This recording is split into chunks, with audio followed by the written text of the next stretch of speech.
What's up, everybody? Welcome to Leadership Garage, where we're committed to your personal and professional development. I'm Craig. And I am Mike. And today we have a most amazing show. We have a very special guest. And while I wished I knew her as good as you do, I don't. So I'm going to allow you to introduce her. So who do we have on today? All right. You guys, I'm nervous. I know. She's so awesome. I know. She's going to make us. I might fumble all over my words. I know, right? This is going to be really ugly. I'm warning you guys out there. I'm going to stumble all over myself today because I have been looking forward to this for such a long time. I have too. Oh. Many of you know this guest. Her name is Kriste Christy. She's the 2018 Air Force Spouse of the Year. But she's also one of our great friends. She's done so much for not only the Air Force community, but for communities across the United States and some of the initiatives that she's created. And we're going to talk about some of those. But one of the most inspirational people I've ever met, one of the most amazing stories you'll ever hear. See, I told you I was going to stumble on my words. No, absolutely. Yeah, I just want you to know when he met her, he was in Colorado and I was here in Florida, and he called me that day to say, "Hey, let me tell you about this lady." So you got to hear this story. Yeah. So I won't delay anymore. I know you guys want to hear from Christy, so we'll go ahead and bring her in. Miss Kristen, can you hear us okay? I can. Hi, all right. Awesome. Hey. So good to hear and see your voice. Oh, I wish I were there in person. It is fantastic to see both of you. And Mike, I look forward to meeting you in person soon. I know. I can't wait. All right, Kristen. Hey, before we get started, I know most of our viewers out there, because so many of them are military, have heard your story. But for those who haven't, would you mind sharing briefly the story? Sure. I will do my best. It's not a brief story. I know. You know, okay? We'll hit a little bit on it. I grew up in the Air Force. I was so very fortunate. My dad spent 32 years in the intel community in the Air Force, moving all over the world every 2 years. And I married into the Air Force. Big shock. Right. I wanted to stay with something that I knew and stayed comfortable, right? And so Don and I met at the University of Texas in Austin. He was a missileer once he was commissioned. And I'll fast forward. He went from active duty to a reservist, traditional reservist, because his career was not going the way he was hoping it would go, his goals that he wanted to meet. And so he joined the Air Force Reserve. And for us, it was the best of both worlds. We loved it. And he became a traditional reservist, and then an AGR, and then an ART, you know, all those acronyms in the military. But, right. And the way the reserve works is you toggle between those two.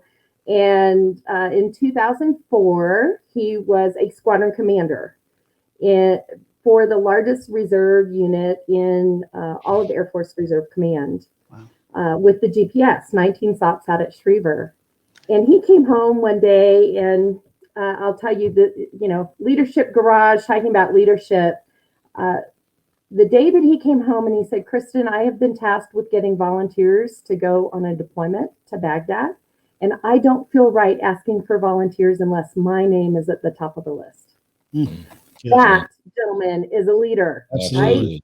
A supervisor says, go. A leader says, let's go. And Don said, let's go. He was deployed for 4.5 months. He was the second in command at the Baghdad airport. And he came back, and we hear it a lot, but he came back different. And we had a lot of adjustments. He got an assignment to Army War College. I thought, okay, this is going to be our family time. We're going to reconnect. This is going to be a saving grace for us. And it was a great year at Carlisle Barracks. But a year after we moved back to Colorado Springs, 3 days before he pinned on Colonel, Don took his life at the local park here in Colorado Springs. Our boys were 14 and 12 at the time. It's been 12 years, almost. It'll be 13 years this year, and it's still. He made a choice that we will live with the rest of our lives, and not just me and the boys, but the community. The choices and the decisions you all have talked about, G equals P plus G plus P plus U. D is the decisions, and the decisions that we make can have lasting effects to our community and our families and the ones that we care about. Yeah. So it wasn't long after that, though, you had another very significant event happen. Was it about 2 years later? Well, a year later, our oldest son was diagnosed with bipolar. And the doctors have said they think that the suicide triggered bipolar in Ryan early. Bipolar typically presents in the early to mid 20s, and Ryan was 16. And I think personally, so the only letters I have behind my name are SME, SME, right? Subject matter expert in overcoming. I feel like the poster child. I sometimes wish God would not trust me so much. But so I'm not a therapist or anything, but I think as a mom that if Ryan had had those 5, 6, 7 years to mature, things would be different. But he got into meth and heroin, ran away, went through the legal system as a juvenile. Thank goodness. I'm so glad that it was when he, before he turned 18. But it as hard as it was to go through that with him, it saved his life. Getting him in the legal system saved his life. And he ended up getting clean. Nice. Our dentist redid his mouth because he had meth mouth and all, clean slate. He started his own business. He was just on a really good trajectory. And then, unfortunately, I will say he has been missing for 1,980 days today. It's been over 5 years since we heard or saw Ryan. September 20th of 2015, he got on a Greyhound bus to go on to a retreat for 4 months to kind of get off the grid and recharge and take a look at how he was doing and what he wanted to do with his life, take stock of it. I wish I had done that at 22 instead of at 53 now. But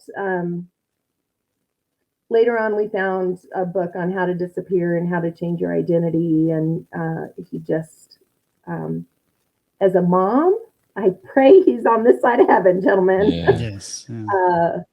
If he's not, I know where he is, but I just want to know for sure. Right. I want to know for sure. So I use those lessons. The athlete Vernon Law, the baseball player, has this quote that I use a lot in my presentations and all. Life is a tough teacher. We get the test first, and then we learn the lesson. Yeah. So true. It's so opposite of what we learn in school, right? We study for the test. So now I talk about the tests that I've been through, the lessons that I learned, the aftermath of Dawn's choice. And I want to come alongside of people and help tutor them through those lessons that they learn, because we can't always be there when they go through the test. Right.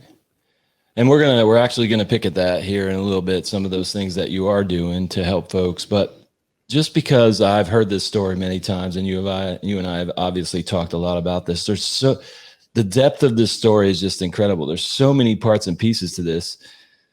One of those things that you told me was that when Don committed suicide, you'd never held a job. So here you are, you're now a single mother with 2 kids, and you obviously finished, you graduated from University of Texas. So you had a degree, but you'd never had any experience up to that point. No salary job. I was team mom of all of our youngest son's Ben's, football teams and track teams and things like that. And I was on the PTO at school. I was room mom. I volunteered a lot. As Don's career got going in the Air Force and active duty side, and then the reserve side, and when he was squadron commander, I loved being that influential spouse taking care of our families. Right. And I really relished that, but it wasn't a salary job. So after Don died, the boys and I had to move to a smaller house, which hindsight, looking back, we didn't have cable TV. My youngest son, Ben, was the sportsman. Ryan, our oldest, was the musician. But Ben was so upset when we didn't have NFL ticket on Sunday. Right. And I said, honey, this is an opportunity for us to be with friends and watch football and have a sense of community. And it was some of the best times that we had.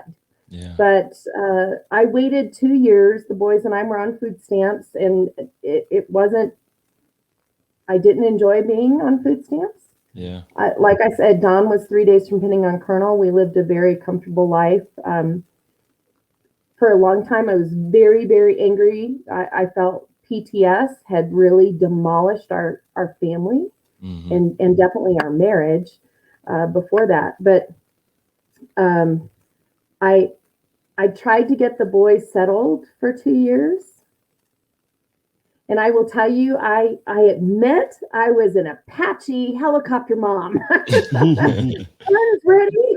A Blackhawk, is not one of those cruising tourist helicopters in Hawaii. That's for sure. I wanted to protect my kids because I felt like they had gone through enough in life. Again, they were 12 and 14 when Don died. And I did them such a disservice by not letting them make decisions on their own. I remember, so I waited 2 years. I finally got a full-time job as a receptionist at a hotel, right? A contracting company. Oh, okay. Who worked the GPS system. So I spoke the language. I had to beg for the job because I was overqualified because I had a degree, even though I hadn't really worked salary-wise. And I remember it was about 3 months in my new job. And Ryan, our oldest son, calls me and he goes, Mom, I left my homework at home. Would you go home and pick it up and bring it to school? He was a junior in high school at the time.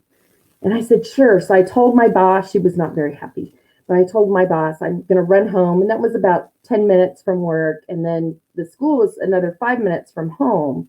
I said, I'm going to run home. I'll be right back. I'm going to take my lunch hour early. I get halfway home and I'm like, what the hell am I doing? No. So I turn back around and I get another phone call from Ryan and goes, Mom, where are you? And I said, honey, if you have the self-discipline to do your homework, you can have the self-discipline to turn it in when it's due. And if you don't, that's a consequence you're going to have to live with. He was not very happy with me. But I felt like that day, I finally kind of grew a little bit. Yeah. But yep, I worked as a receptionist. That was 11 years ago this month. And I worked as a receptionist for a year, and then they brought me into proposals. And then I grew into a proposal manager. And from the time that I started my job as a receptionist to 9 years, 11 months is when I became CEO of my own company, my coaching and speaking company. Wow. That's awesome. So, Kristen, that's so inspiring. I mean, I just hearing those words, it just fills me up, man. It's a remarkable story. And it's just the second chapter of this story. The first chapter, which you don't tell very often, I'm going to ask you, if you don't mind, to talk about your stroke. Another crazy story. yeah. I told you I grew up all over the world with my dad, PCSing, living on installations my entire life. My junior and senior year were spent in Wiesbaden, Germany. And we had moved to Wiesbaden in 1983. I was 15 years old, and I was an athlete. I had grown up. I learned to play golf when I was 4, when we were stationed in San Antonio. I learned to play tennis. My parents really felt like those were lifetime sports. And there were 4 of us in the family. I have a younger brother. So we always had a foursome to play tennis or golf. I was also a swimmer. And I really, that was my joy. I'm competitive. I still am. But I really worked hard. So my junior year in high school in 1983, we had just moved to Germany, and I would get up at 4 o'clock in the morning, and I would go to tennis practice, and then my junior year in high school, and then golf practice because it was golf season. Now, this was not something my parents pushed me toward. I'm sure that they would have rather stayed in bed at 4 o'clock in the morning if they had to take me to tennis practice. But the hard work that I put into that was really paying off. In October of 1983, I had the opportunity to play a 14-year-old who was 98th in the world on the pro tennis circuit. And it was Steffi Graf. And I had the opportunity to play her. And it was just an amazing experience.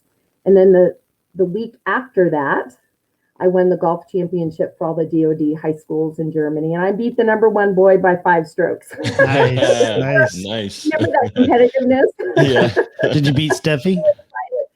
So even my junior year in high school, I already had scholarships lined up. I could choose. I was very blessed to be able to choose between tennis and golf for my scholarships and all. And the last week in October, I had a massive stroke. I was 15. It was right before my 16th birthday. We were at my dad was a wing commander, so he had a number of squadrons throughout Europe that he was the commander of. And we were in Hahn, Germany, and out to dinner one night. And I had a vein burst. I was born with a malformed vein. And I had been having headaches about 2 weeks before, or not 2 weeks, but 2 months before. And the doctors just thought it was moving to Germany, my schedule, my hard charging schedule, and all that. And I do feel fortunate because most women who have what I had, it happens on the delivery table when they are delivering their baby. And that's when you'll hear moms, they stroked out and they can lose mom and child. But I was very athletic. I was in shape. I'm kind of A shape now. Round is the shape, right? My size is TLC, thick like cheesesteak.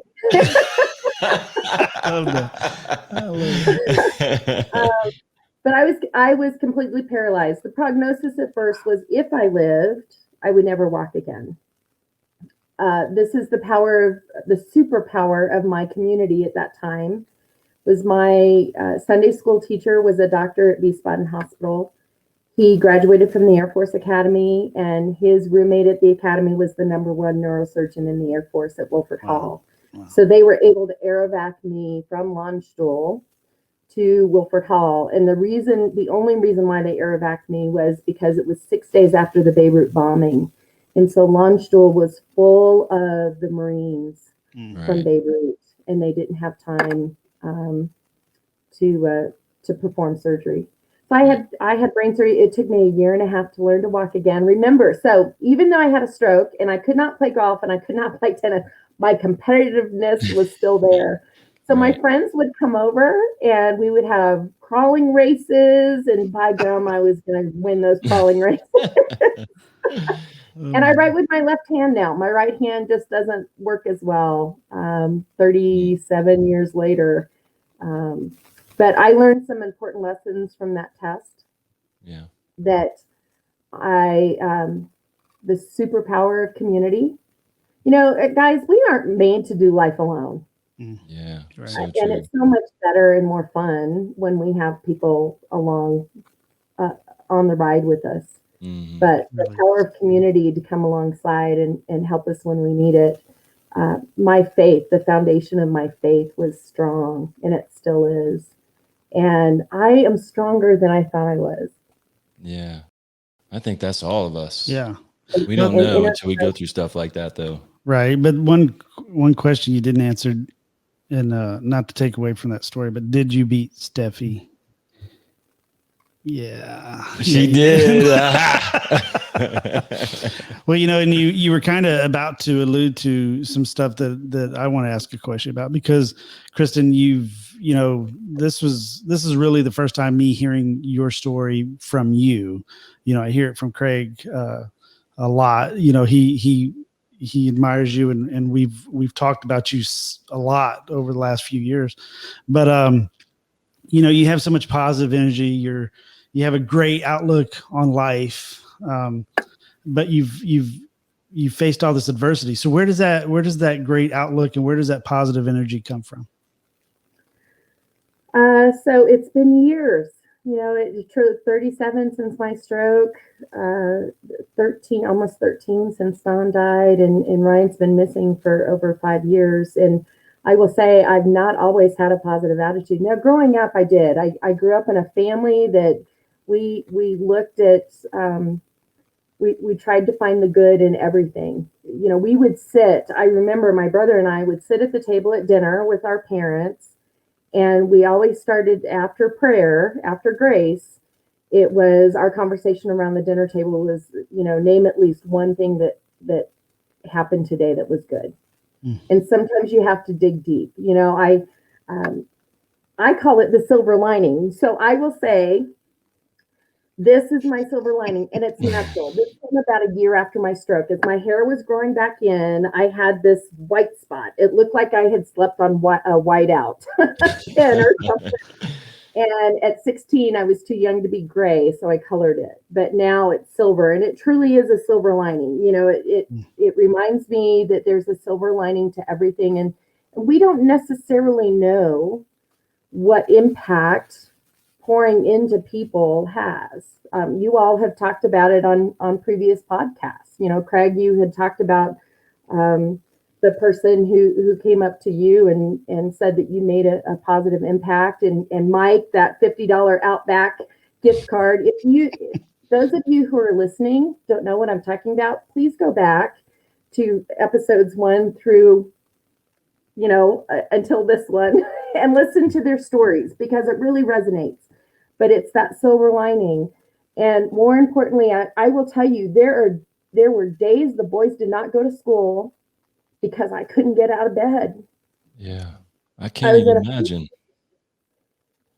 It was, you ruminate in the past, woulda, shoulda, coulda. What could have been different? But it was friends that would come over and say, okay, Kristen, let's go. We're going to get you up. We're going to, come on. That tough love. At that time, I thought they were being intrusive or they were nagging, right? Right. But they were being compassionate.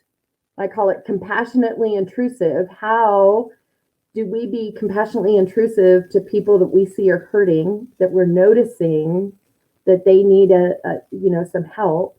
Or nagging is really encouraging, but it depends on which side of the fence you're on. Mm-hmm. Right. So there are days I am an Eeyore. I'm not always a ticker. Ticker has more fun and gets more done, I will say. It's one thing to survive, though. I think it's a whole nother thing to thrive, like you had. Like you said, just 9 years after some of the worst things you could possibly imagine in life, and you're a CEO of your own company. And we haven't even talked about all the boards that you sat on and all that. I mean, it's just, again, so inspiring and so impressive. So the difference is there a big difference in your approach between surviving and thriving? Because, I mean, just get to the next day is surviving, but mm-hmm. Is it really that big of an extra step to go from surviving to thriving, in your opinion? So I think you have to go through the surviving piece before you can thrive. It's not an automatic, we talk about resiliency, and to me, for a long time, I thought resiliency was about bouncing back. And I think that is a portion of resiliency. You got to bounce back and you've got to survive. And more importantly, you have to forgive yourself for the things that you did in survival mode. Yeah, that's good. Really good. If you're trying to survive. And so you bounce back. I think of Bozo the Clown. You all already know how old I am. Handling.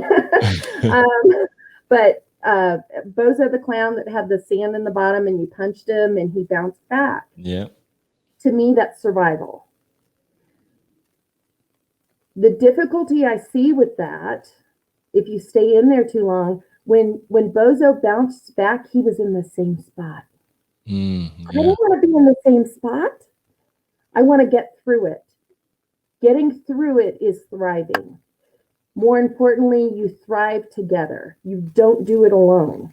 There are people willing to help you. If you don't want to confide in your parents, I mean, my dad could not teach me tennis. He could not be my coach. He couldn't teach me golf. My mom couldn't teach me how to drive. They had to get someone else. Yeah, right. That. Our kids are that way too. My younger son, who's 25 at Edwards Air Force Base, he sent me a picture the other day, and it was a sign that said, "OMG, my mom was right about everything."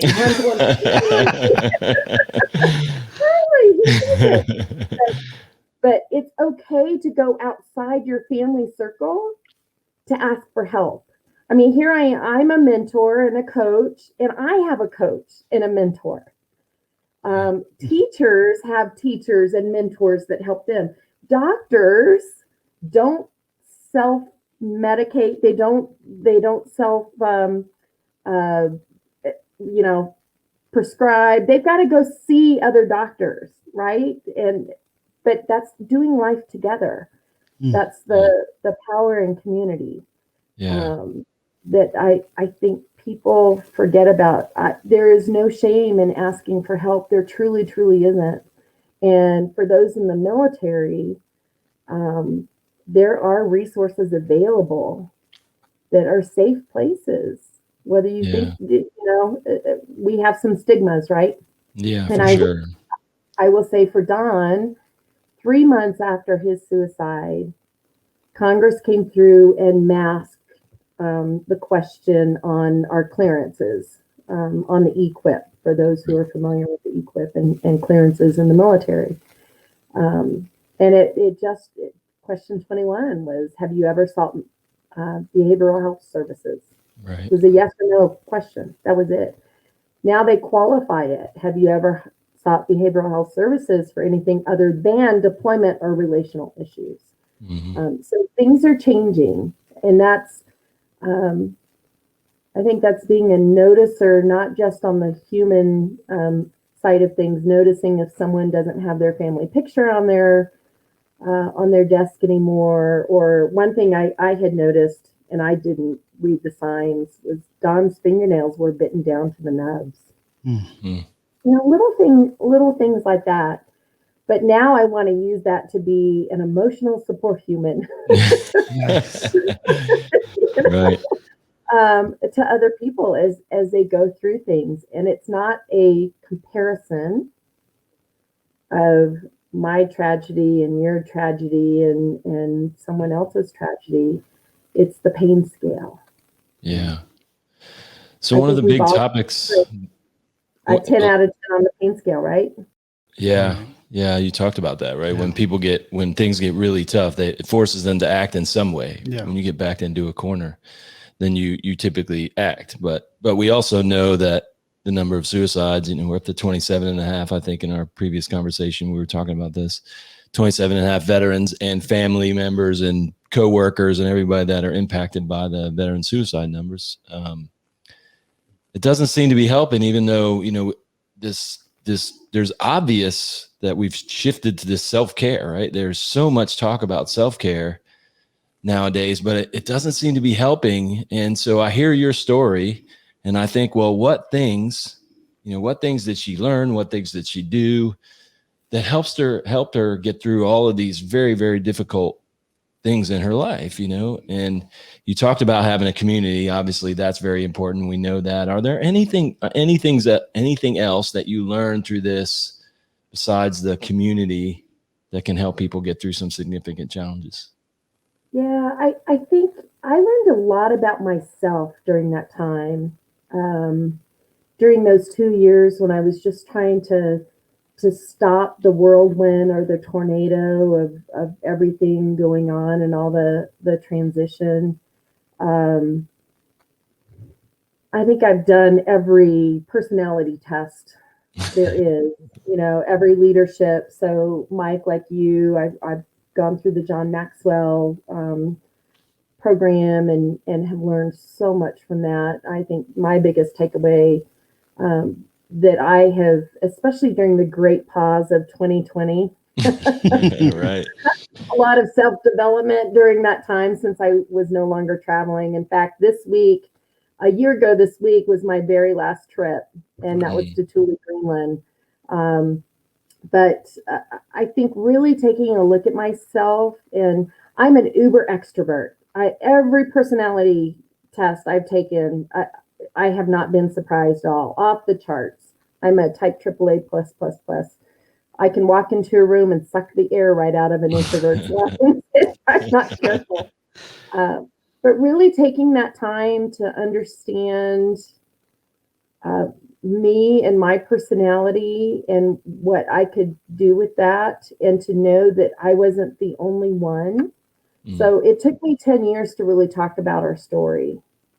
I felt like I failed as a spouse. I failed as a mom. I didn't want other people judging me, because really they couldn't judge me any harder than I judged myself. And then, in the world of the military, we live by acronyms. And that's when I started my acronym list, and I'm writing a book on the acronyms. But FAIL is first attempt in learning, or further attempt in learning. Again, remember those tests that we have in life and those lessons that we learn. It never means final attempt in learning. And it's okay, especially if, for me, the power of writing things down, not typing it on the computer. My right hand doesn't work very well, so typing is hard for me. But writing with with a pen or piece of paper, writing down the lessons that I've learned have been so powerful, and it helps change the way of thinking on failure. Yeah, absolutely. To me, if I fail, there are lessons that I've learned, and then I'm going to do things differently. Another acronym that I hope, if your listeners get nothing more out of this, that they understand that the word no stands for next opportunity. Yeah. But as leaders, we know that no sometimes is the answer. One of the mantras my mom taught us growing up was, if you don't ask, the answer is always no. If you ask, you have a chance. If you have a chance, take it. And if it changes your life or someone else's life, let it. But as leaders, you both know you've had to say no more often than you probably wanted to. But not knowing what the person who's hearing that no is going through. Yeah. So Craig, a few years ago, you called me, and you had gotten a no. That was a gut punch. It was a heart punch, right? Yep, absolutely. And because I love you, I'm we're friends and all, it hurt me as well.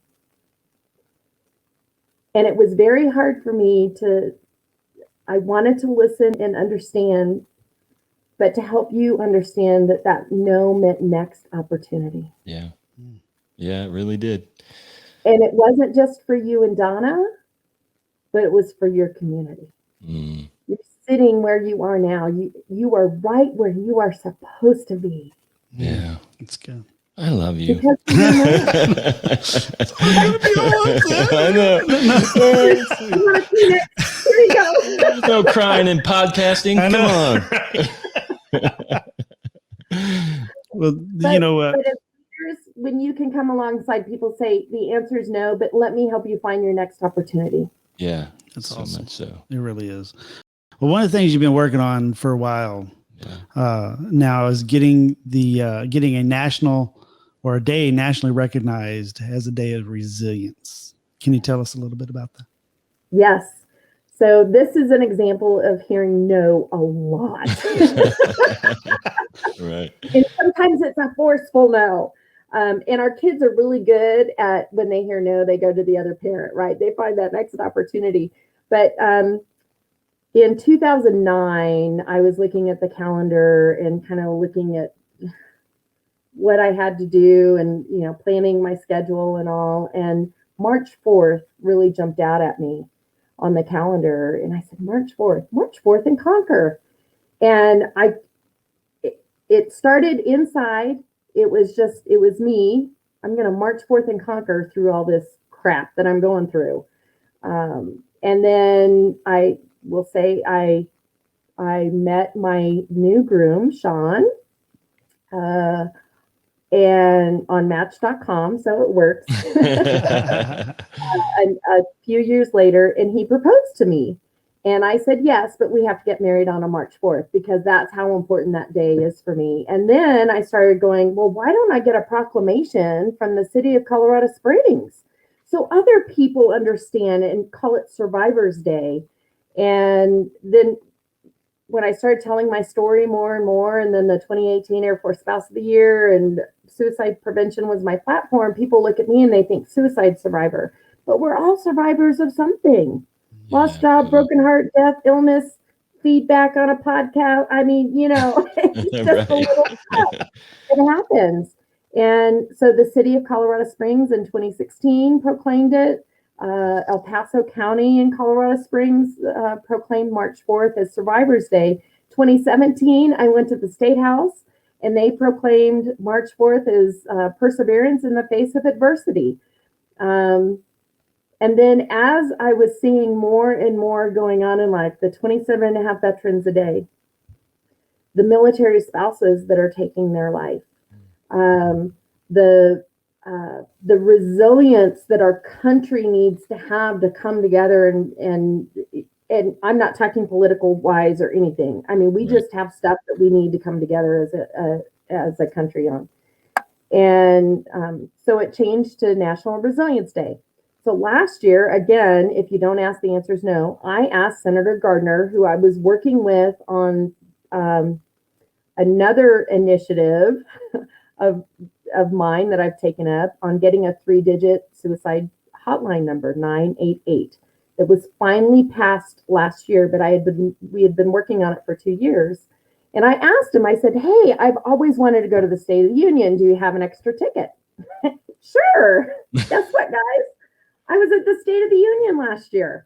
I was sitting just next, in the gallery next to where the president's special guest sat and all. And I was supposed to be in the executive office, in the Oval Office, getting National Resilience Day sign. But what we didn't know was they were already working on the COVID. Yeah. And so it was a no again last year. So this year, it should be on the National Day calendar, and I'm still pursuing getting it as an executive order. In fact, I have the URL, so nationalresilienceday.org. Nice. We've got 4 magnets that say I am resilient. It has a silver lining on the magnet. So when you see that magnet on someone's car, you're going to read it and it's going to say I am resilient. And so your brain is going to go, yes, I am resilient. Affirmation. So I'm hoping this year to be in the executive office, COVID or what have you, but I'm speaking it out in truth. And March 4th and conquer your fears and your insecurities and your disappointments and your self-doubt and your limiting beliefs. But more importantly, we march forth and conquer together. Nice. That's powerful. I'm going to make a motion that we just make every day of the year March 4th and we won't have to worry about it. That's so awesome. I'm glad you mentioned the suicide hotline too, because you and I have talked about this. I didn't realize that had been signed into law. I also have not heard anything about the 988 number. I asked Mikey the same thing if he'd heard about it, and he said no. So good. We got it on the podcast. So for the viewers out there, when you're listening to this, there is a suicide hotline. It is 988. Obviously very similar to the 911 number. So the 988 number, it was passed by the House, by the Senate last year. It was signed by POTUS last year in 2020. The FTC has until the summer of 2022 to get it created and enacted. Okay, gotcha. So we call 911 when we have a medical emergency.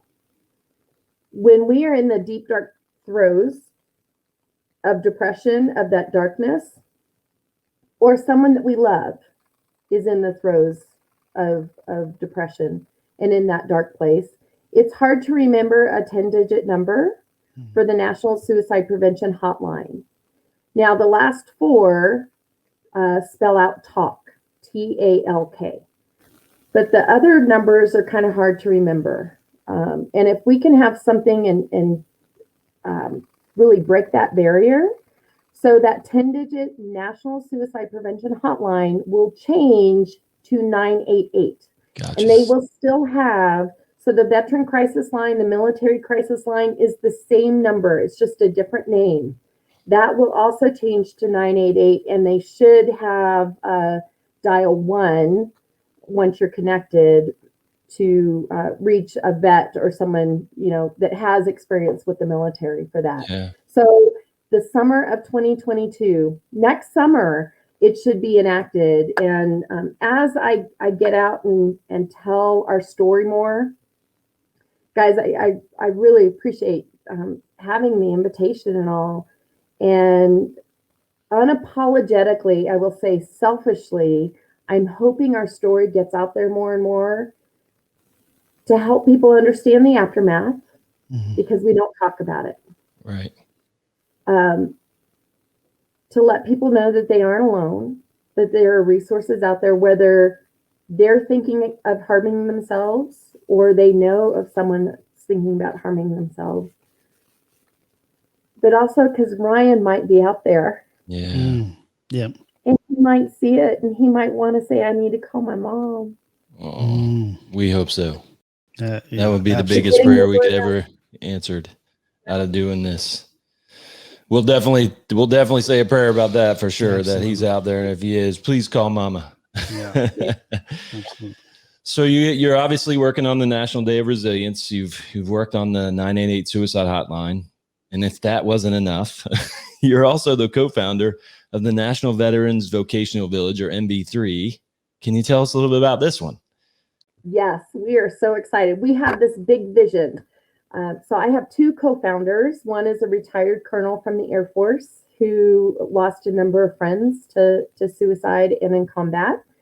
And the other co-founder was in the RAF as a fighter pilot. And during the war, was in an act, his plane went down and severed his spine. So he's been in a wheelchair for 31 years. We know that the veteran suicide crisis, some of the factors are the loss of sense of community, the loss of sense of identity, and not feeling productive, kind of that surviving and not thriving. Right. And so our big vision is to have land in Colorado Springs where we actually build homes. We have a botanical garden. There's an overgrown golf course that we want to revitalize because there's real power in horticulture therapy, but also to have vocations in business, welding. What we're really excited about right now. So the first phase is Stuart being a paraplegic, but being a pilot. He received his pilot's license, or earned his pilot's license after he was paralyzed on a fixed wing plane. He realized that there was nothing there to help helicopter pilots who were paralyzed get back in the cockpit of a helicopter. So he used his engineering background, and he developed the only FAA approved device to put paraplegics behind the stick in a helicopter. Wow. That's awesome. Wow. So That's cool. amazing. So right now, we need a lot of money for that land and for the big vision. So the first phase is we're buying rotaway helicopters, 162Fs, building those, and we want to do a sky show, if you will, instead of a road show. Take our helicopter to the spinal cord injury VA hospitals and show paraplegics that they can fly, they can get their identity back, and it's just finding new avenues for their talents, whether that's getting back behind the stick, or getting in the helicopter or a plane, but finding finding new avenues for their talents. That's what I had to do when I had the stroke. I wasn't an athlete anymore. But going through that adversity helped me find new avenues for my talents to be able to walk alongside people and to help them carry that emotional ruck of going through adversities in life. So very excited about NV3, and we're only 2 years old. We're infants in the world of nonprofits, working on that. And it's not just the veteran side, it's the families and pre-veterans. Yeah. Veterans are veterans. You two are veterans because you raised your right hand to take the oath of service. So you were a pre-veteran when you were active duty. So that's why I love just spending time with the active duty and their family members and veterans, and just trying to bring a little light into the darkness. Yeah. So I'm going to put you on the spot here a little bit. Do you remember, it's the website? You have a website for this organization off the top of your head? I do. Yep. Okay, it's good. N as in national, V as in veteran, the number 3 foundation.org. Okay, perfect. So our viewers, if they want to get some more information, they can go out there at nv3foundation.org. Yeah. Awesome. Hey, we couldn't be complete with our podcast today unless we talked about your training, the training that you're doing. Obviously, everything that we talked about today is wrapped up into this training that you're doing. Will you tell us a little bit about what the training is? Yeah, it's so Mary had talked about it during the podcast with, and Donna too, when you had talked with them about it, finding your joy, not a job, and finding your purpose and what you're passionate about. And I am really passionate about helping people find their potential. We are so good at finding potential in other people and sometimes not in ourselves. But resiliency is so much more than suicide prevention, that helps on the road to it. So I have been blessed to be invited to come to a number of military installations. I've done over 120 presentations, mainly to the military and veteran community. I want to get out there to the corporate world as well, but and first responders. But it's really kind of it's a mindset change, but also reframing things. This is silver, not gray. Little things that we talked about, being encouraging, not nagging. Just kind of coming alongside of people and helping them see the potential in themselves. Yeah. We all have something that we can do to make our lives, our families, our communities a little bit better. Yeah. And we just have to have someone else sometimes come alongside. But I do training for military spouses. I will say last year I had a tough time because I love traveling. I had no travel. And getting on the Zoom took a little while to start doing. But unfortunately, we had 5 military spouses here in Colorado Springs take their lives last year. And so I said, what can I do about it? Yeah. So I did a workshop, a resilience workshop for military spouses. We had 162 from all over the world. And we spent time together and talked about different obstacles that we have. But whether it's active duty, talking at ALS, NCO Academy. I was blessed to go to Air University and spend some time there. When I present and train, I leave a piece of my heart and soul there in the room, because I need room when people come to me to kind of offload. And that's what I'm there for. I think some of the best feedback I've gotten is we know of 19 people that our story has saved. It saved their life, it saved their family, it saved their community. One gentleman in New York was a reserve unit, and he walked out during my presentation, which I usually have people walk out. It can be triggering, but he walked right to mental health with his suicide note in his hand. He was planning on taking his life that night, but he had 2 young boys. And that's what ignites the fire in my soul. Yeah. Validation, as much as it hurts to talk about, it's okay. I'm strong enough to do it. I'm strong enough to do it because someone needs to hear it. Yeah. So this stuff, the training that you do, how long is it? I mean, you can develop these day courses, 2-day courses. How are you putting these together? So typically it can be anytime. I'm doing a 2-hour course next week. I've done hour-long presentations. Like, for instance, if I'm asked to come to an installation or a city to present, then I say, I'm yours. Use me. I have luncheons with military spouses. I've done shift work presentations. More importantly, I give everyone my cell phone number and my email address because I want to be available to them to help. So I am trying to develop more of a day long, which I did with the military spouse resiliency workshop. And that's bringing in other people to present on entrepreneurship and male military spouses. Just kind of, off on their own. They don't get their own things.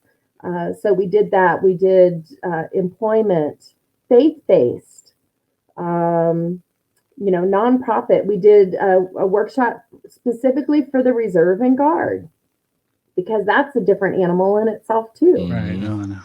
And it grows. I do individual counseling, or not counseling. I'm not a counselor, but I do individual coaching and mentoring. Again, that emotional support human. Right. I'm here just kind of in awe. I really appreciate you, Kristen, and taking the time to talk to us. It has blessed me. I cannot wait because I'm going to make my wife watch this tonight when she comes over for dinner. And it's just been amazing. And I just appreciate you even more now. I hear, it's one thing from hearing from Craig because, he's not near as motivating. But he's one of my biggest cheerleaders, I will say. Yes. AKA fanboy. Yeah. He really is. You should see your tattoo on his arm. It's amazing. But I love you, but we need to see other people. Yeah. Well, I really appreciate you. Yeah, Kristen. I mean, we talked about this P plus D plus G plus U, and you are every one of those things. I mean, literally the textbook example of being positive. You say that you could suck the air out of an introvert. I'm telling you, I've never seen that. You just add life in every room that you go in because of this positive spirit that you bring. And clearly, your decisions, the meteoric rise from, single mom with no career, no job, to being on all these boards and being a CEO and leading foundations and, establishing national level advocacy programs. I mean, the decisions, you have to make great decisions to be able to do that. Your giving spirit is probably the thing that I most appreciate. All this training, it's just so powerful. 19 people saved. I know. We did 4.5, 5 years as first sergeants, and we look back on it, and it's those saves, right? Yeah. Those few people that we had such, great success with, that we appreciate most. So, your giving spirit, and obviously, you can't do any of this stuff without being uncomfortable. You don't co-found anything without being uncomfortable, or you don't get on a stage and talk to people who are hurting and touch their hearts without being uncomfortable. So you're just you, if it should be Kristen equals P plus D plus U, but just keep doing what you're doing. Craig, I think the most important part of your equation is the plus. Yeah, that's so true. And that's where your community comes in to add the plus. Yeah. That is so, I would not be here without the people that have been beside me and in front of me and behind me and above me. It's definite teamwork. And I talk about HOPE being an acronym. Mm-hmm. Hold on, pain eases. Yeah. It doesn't end, but it eases. And I have capital E's in my life. You are one of my capital E's. Donna is one of my capital E's. Mike and Mary, I know you an inch, but I love you a mile already. But I want to be a capital E for people. Yeah. The other side of that coin also is hope, that stands for help one person every day. Yeah. When you're going through that pain that will eventually ease, then you transition to helping other people. You have capital E's in your life that help you ease. And then when you help other people, you're someone else's capital E. Yeah. It's amazing. Thank you for being my capital E. And thank you for allowing me to be capital E for other people. You're the best. We thank you so very much. Yeah. Don't go. Yeah, don't go. Don't go. No, we're gonna have you back. We're gonna have you back after we get some of this stuff done with MV3, and we get the National Resilience Day, and whatever the next thing is, because we know there'll be a next thing with you. Yeah, you don't ever stop, Kristen. So hey, thank you so much. We love you to death, and we can't wait to talk to you soon. All right. Take care, Kristen. I will end with hope is not canceled. That's right. Yep. Absolutely. Never. Awesome. Thank you. Appreciate it. We'll talk to you later, Kristen. Thank you. Bye. Bye.